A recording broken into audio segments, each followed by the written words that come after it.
మేము వచ్చామని మా అన్న అయితే చేపల కూర చేయించాడండి. ఒకటే 4 కిలోలు దాకా 5 కిలోల దాకా ఉన్నిందంట చేప. ఇది కొంచెం అంటే హాఫ్ పులుసు పెట్టింది మా అమ్మ, మిగతా హాఫ్ ఫ్రైకి మిగిలిచ్చింది. మధ్యాహ్నం పులుసు చేశారు. మా ఆయన చేప తినడు కాబట్టి చికెన్ తెప్పించారు.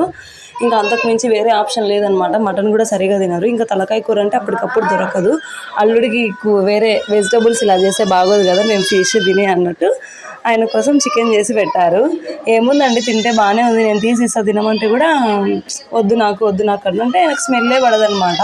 నాకు కూడా పెళ్ళైన తర్వాతే అలవాటైంది. పిల్లలు ప్రెగ్నెన్సీతో ఉన్నప్పుడు మా అత్తమ్మ తినాలి మంచిదని చెప్పి నేర్పించారనమాట. అలా నాకు అలవాటైపోయింది. ఇంకా ఫిష్ ఫ్రై అయితే ఈవినింగ్ స్నాక్స్ లాగా తిన్నాము. మధ్యాహ్నం అంతా పులుసే తిన్నాము, రొట్టెలు పులుసు, ఇంకా చపాతీలు, ఈ ఫిష్ ఫ్రై, కొంచెం ఇంకా చికెన్తో ఈరోజు డిన్నర్ కూడా గడిచిపోయింది మాకు. వీడియోస్ అయితే సరిగా పెట్టలేకపోతున్నాను, అందరికీ సారీ. రేపటి నుంచి అయినా కంటిన్యూ చేయాలని నేను అనుకుంటున్నానండి. Bye bye.